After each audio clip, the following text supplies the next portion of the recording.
Hey everyone. I decided I wanted to get on here for a few minutes before heading to bed and talk about social isolation.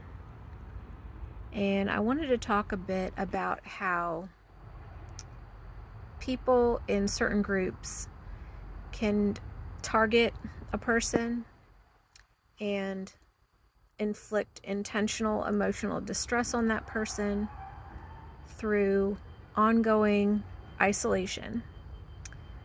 It's a form of shunning, and this can happen in a lot of different contexts.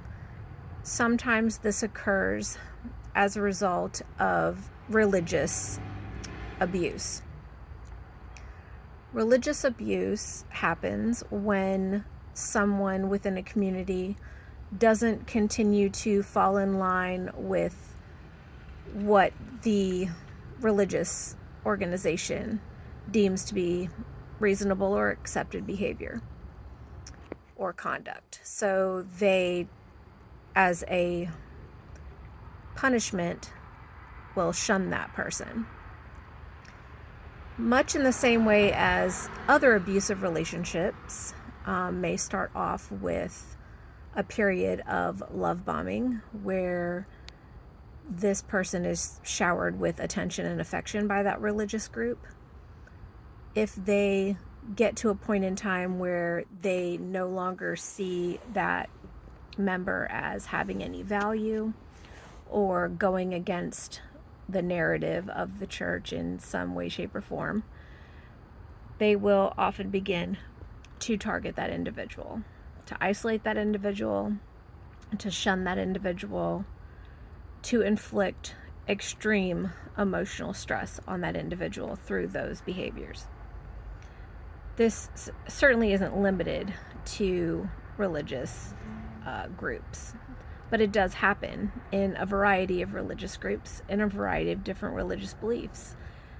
So having a certain belief system doesn't provide immunity to this sort of conduct, because by and large, from the study of history, it's very obvious that this is an ongoing issue in many different belief systems. And I think what's important to consider is that if you're in a position of isolation from others, whether you're choosing that for yourself or whether it's being inflicted upon you, something to keep in mind is that if this is not something you're willingly doing, if this is being done to you by others, please know that those actions are extremely unloving and uncaring. Those actions are callous. Those actions are abusive. And whether or not the people involved in inflicting that upon you want to acknowledge or admit that, if they search themselves and they search their souls, they will have to acknowledge that they are causing extreme harm to others. Don't hold your breath and expect that the people that are doing this are ever going to own up to what they've done. In my experience, the types of people that would be capable of doing this and willing to do this type of thing to another person are so wrapped up in themselves and are so callous on a day-to-day basis that they would be unlikely to have the level of introspection required to hold themselves accountable for those cruel behaviors. I'm certainly not going to sit here and claim that I've never harmed someone, because I'm not delusional. We all on some level cause harm to others. But somebody that is capable of acknowledging those wrongs and doing their best to remedy them, that indicates growth.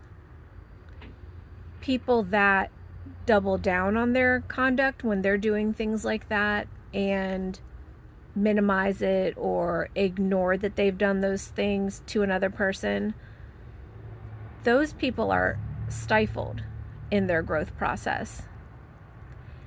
And my suggestion to you, if this is something that you're dealing with, is that forgiveness is important, not for that person. You're not forgiving that person for what they've done. You're going to let go and forgive what was done to you, because that's going to help you to heal. And ultimately, the types of people that would do these things to you, don't give them the satisfaction of your continued suffering, because those people are extremely unimportant, and you have to see them as such.